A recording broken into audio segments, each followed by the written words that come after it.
Honourable Speaker, I present the budget for 2023-2024. This is the first budget in Amrit Kal. This budget hopes to build on the foundation laid in the previous budget and the blueprint drawn for India at 100. We envision a prosperous and inclusive India in which the fruits of development will reach all sections and citizens, especially our youth, women, farmers, OBCs, scheduled castes, and scheduled tribes. In the 75th year of our independence, the world has recognized the Indian economy as a bright star. Our current year's economic growth is estimated to be at 7%. It is notable that this is the highest among all the major economies. This is in spite of the massive slowdown globally caused by COVID-19 and the war. The Indian economy is therefore on the right track and despite a time of challenges, heading towards a bright future. Today, as Indians stand with their head held high and the world appreciates India's achievements and successes, we are sure that elders who had fought for India's independence will, with joy, bless us in our endeavors going forward as well. Our focus on wide-ranging reforms and sound policies implemented through Sabka Prayas, resulting in Jan Bhagidari and targeted support to those in need, helped us perform well in trying times. India's rising global profile is because of the several accomplishments. Unique world-class digital public infrastructure, example, Aadhaar, CoWIN, and UPI. COVID vaccination drive in unparalleled scale and speed. Proactive role in frontier areas such as achieving the climate-related goals, Mission Life, and National Hydrogen Mission. During the COVID-19 pandemic, we ensured that no one goes to bed hungry with a scheme to supply free food grains to over 80 crore persons for 28 months. Continuing our commitment to ensure food and nutritional security, we are implementing from 1st January 2023 a scheme to supply free food grain to all Antyodaya and priority households for the next 1 year. Under PM Garib Kalyan Anna Yojana, the entire expenditure of about 2 lakh crore will be borne by the central government. In these times of global challenges, the G20 presidency gives us a unique opportunity to strengthen India's role in the world economic order.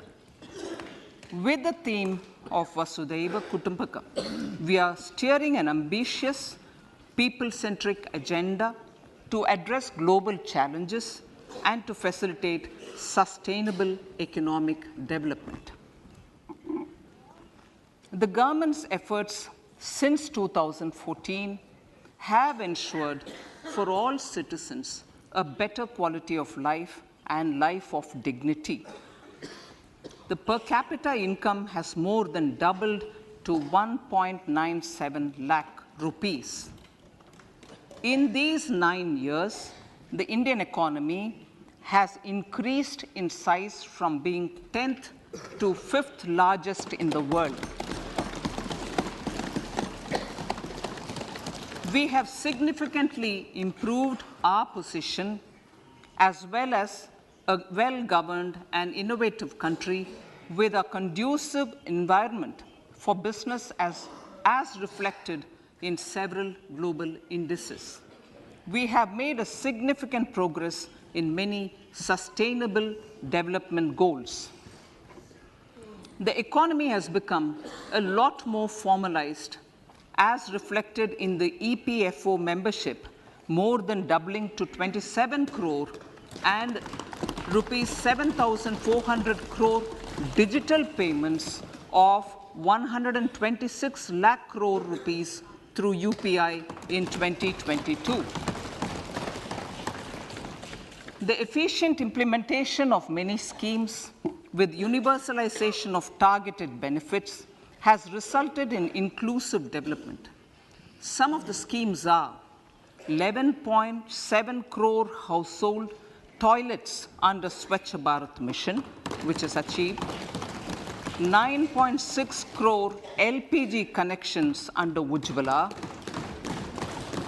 220 crore COVID vaccination of 102 crore persons, 47.8 crore PM Jan Dhan bank accounts, insurance cover for 44.6 crore persons under PM Suraksha Bima and PM Jeevan Jyoti Yojana, and cash transfer of 2.2 lakh crores of rupees to 11.4 crore to over 11.4 crore farmers under PM Kisan Samman Nidhi. Our vision for the Amrit Kal includes technology-driven and knowledge-based economy with strong public finances and a robust financial sector. To achieve this, Jan Bhagidari through Sabka Saath, Sabka Prayas is essential. The economic agenda for achieving this vision focuses on three things. First, facilitating ample opportunities for citizens, especially the youth, to fulfill their aspirations. Second, providing strong impetus to growth and job creation. And third, strengthening macroeconomic stability. To service these focus areas in our journey to India at 100, we believe that the following 4 opportunities can be transformative during Amrit Kal. Economic empowerment of women.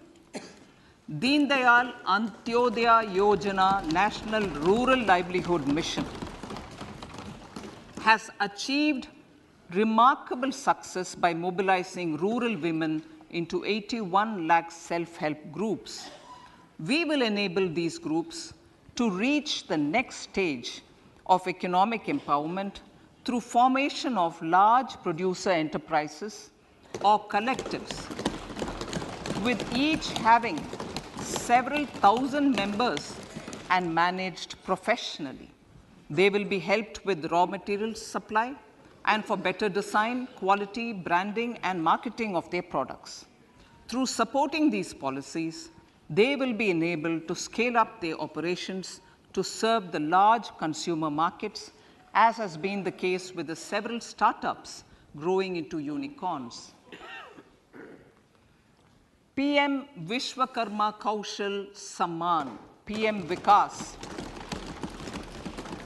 For centuries, traditional artisans and craftspeople who work with their hands using tools have brought renown for India. They're generally referred to as Vishwakarma. The art and the handicraft created by them represents the true spirit of Atmanirbhar Bharat. For the first time, a package of assistance for them has been conceptualized. The new scheme will enable them to improve the quality, scale, and reach of their products, integrating them with the MSME value chain. The components of the scheme will include not only financial support, but also access to advanced skill training, knowledge of modern digital techniques, and efficient green technologies, brand promotion, linkage with local and global markets, digital payments, and social security. This will greatly benefit the scheduled castes, scheduled tribes, OBCs, women, and people belonging to the weaker sections. Tourism. The country offers immense attraction for domestic as well as foreign tourists. There is a large potential to be tapped in tourism. The sector holds huge opportunities for jobs and entrepreneurship for youth in particular.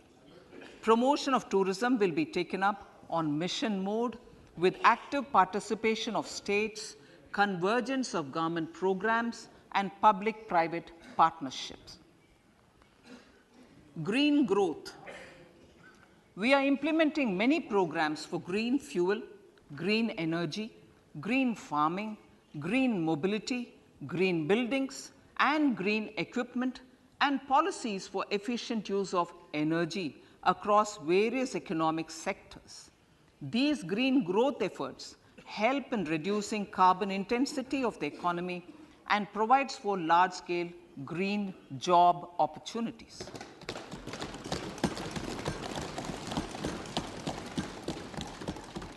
Priorities of this budget. The budget adopts the following 7 priorities. They complement each other and act as the Saptarishi guiding us through the Amritkal. Inclusive development, reaching the last mile, infrastructure and investment, unleashing the potential, green growth, youth power, and financial sector. I now speak on the priority number 1, inclusive development. The government's philosophy of Sabka Saath, Sabka Vikas has facilitated inclusive development covering in specific farmers, women, youth, OBCs, scheduled castes, scheduled tribes, Divyangjan, and economically weaker sections, and overall priority for the underprivileged. Vanchiton ko variyata.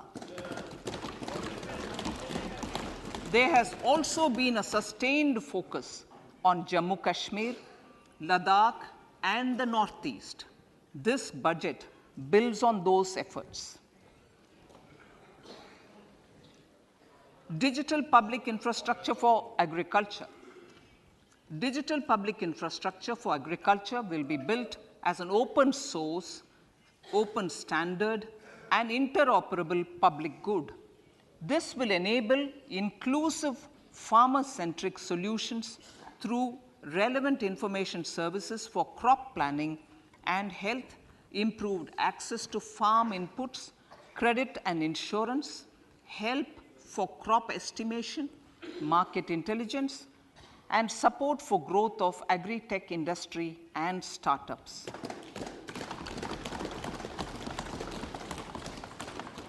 An agriculture accelerator fund. An agriculture accelerator fund will be set up to encourage agri-startups by young entrepreneurs in rural areas. The fund will aim at bringing innovative and affordable solutions for challenges faced by farmers.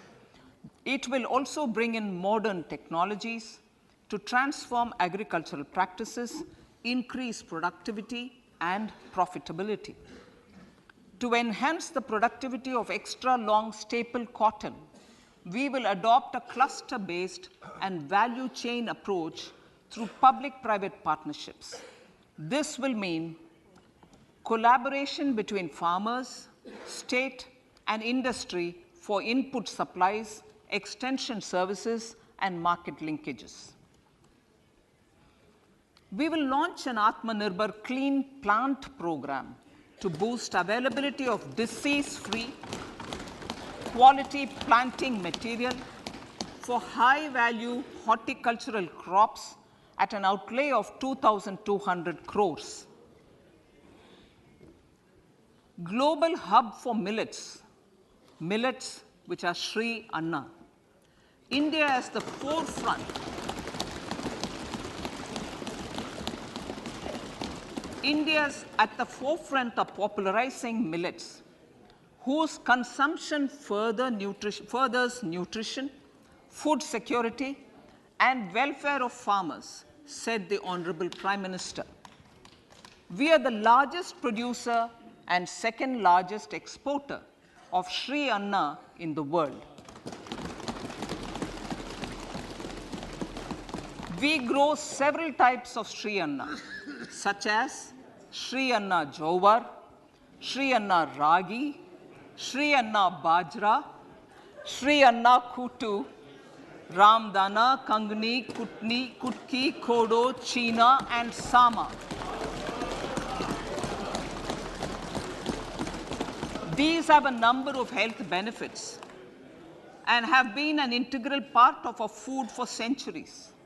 I acknowledge with pride the huge service done by small farmers in contributing to the health of fellow citizens by growing these Sri Anna. Now, to make India a global hub for Sri Anna, the Indian Institute of Millet Research, ideally Indian Institute of the Sri Anna Research, Hyderabad, will be supported as the center of excellence for sharing best practices, research, and technologies at the international level. The agricultural credit target will be increased to 20 lakh crores with focus on animal husbandry, dairy, and fisheries. We will launch a new sub-scheme of PM Matsya Sampada Yojana, which is an existing scheme, but we'll launch a new sub-scheme with targeted investment of 6,000 crores to further enable activities of fishermen, fish vendors, and micro and small entrepreneurs, improve value chain efficiencies, and expand the market. For farmers, especially small and marginal farmers and other marginalized sections, the government is promoting cooperative-based economic development model. A new Ministry of Cooperation was formed with a mandate to realize the vision of Sahakar Se Samriddhi. To realize this vision, the government has already initiated computerization of 63,000 primary agricultural credit societies with an investment of 2,560 crores, 2,516 crores. In consultation with all the stakeholders and the states, model bylaws for PACS were formulated, enabling them to become multi-purpose PACS. A national cooperative database is being prepared for countrywide mapping of cooperative societies. With this backdrop, we will implement a plan to set up massive decentralized storage capacity.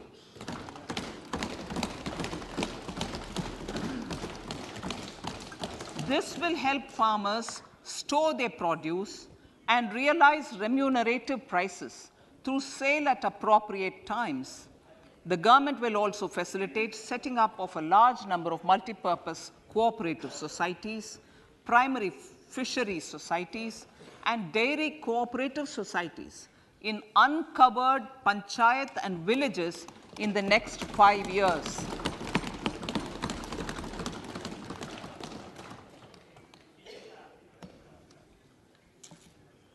Health, education, and skilling.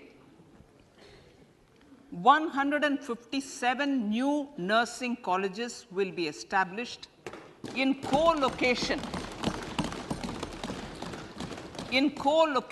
with the existing 157 medical colleges established since 2014. A mission to eliminate sickle cell anemia by 2047 will be launched. It will entail awareness creation, universal screening of 7 crore people in the age group of 0 to 40 years in affected tribal areas, and counseling through collaborative efforts of central ministries and state governments.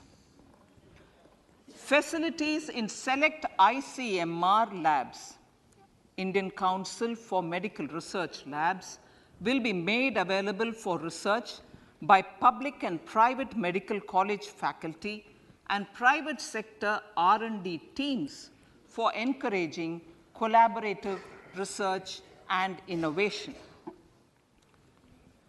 A new program to promote research and innovation in pharmaceuticals will be taken up through centers of excellence. We shall also encourage industry to invest in research and development in specific priority areas. Dedicated multidisciplinary courses for medical devices will be supported in existing institutions to ensure availability of skilled manpower for futuristic medical technologies, high-end manufacturing, and research. Teachers' training. Teachers' training will be re-envisioned through innovative pedagogy, curriculum transaction, continuous professional development, dipstick surveys, and ICT implementation. The District Institute of Education and Training will be developed as vibrant institutes of excellence for this purpose.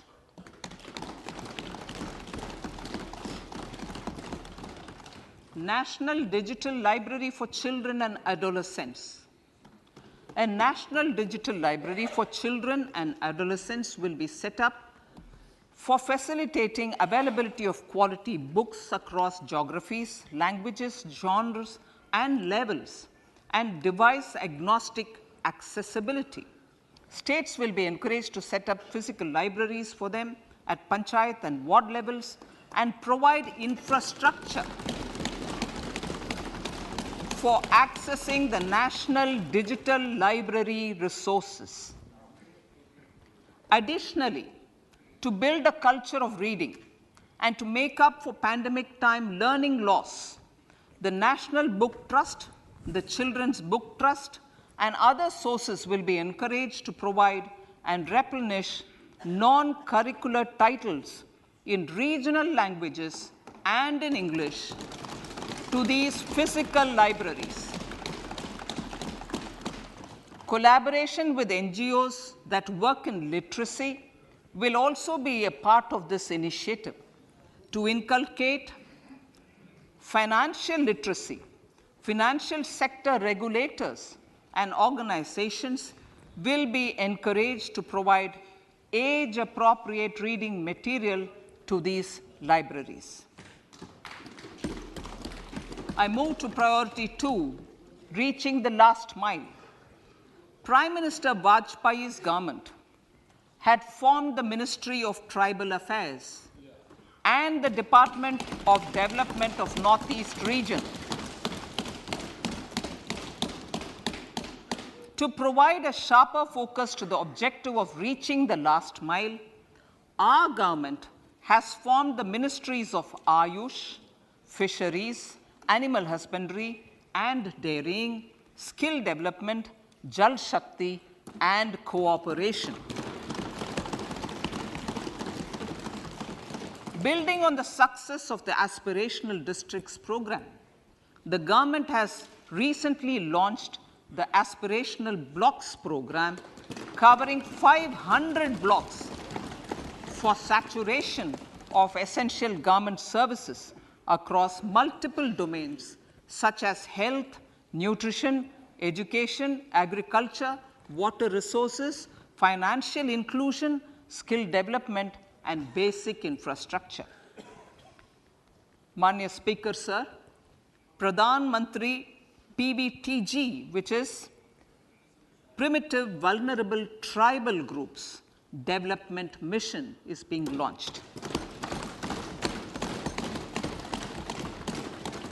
To improve socio-economic conditions of the particularly vulnerable tribal groups, the PVTGs as we refer them to, Pradhan Mantri PVTG Development Mission will be launched. This will saturate PVTG families and habitations with basic facilities such as safe housing, clean drinking water and sanitation, improved access to education, health, nutrition, road and telecom connectivity, and sustainable livelihood opportunities. An amount of 15,000 crores will be made available to implement the mission in the next 3 years under the Development Action Plan for the Scheduled Tribes. Ekalavya Model Residential Schools. In the next 3 years, Center will recruit 38,800 teachers and support staff for the 740 Ekalavya Model Residential Schools, which is serving 3.5 lakh tribal students.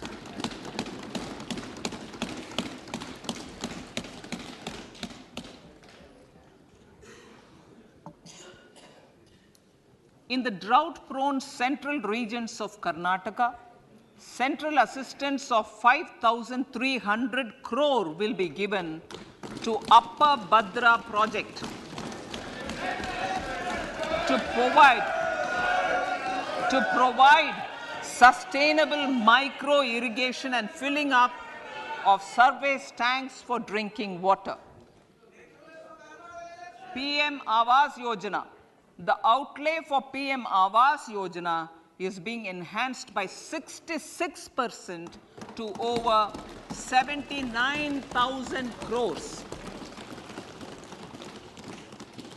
Bharat Shared Repository of Inscriptions will be set up in a digital epigraphy museum with digitization of 1 lakh ancient inscriptions in the first stage.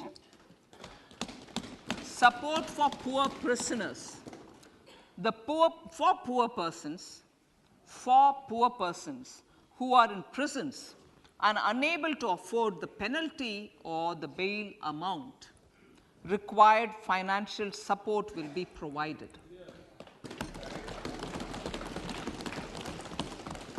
Priority number 3, infrastructure and investment. Investments in infrastructure and productive capacity have a large multiplier impact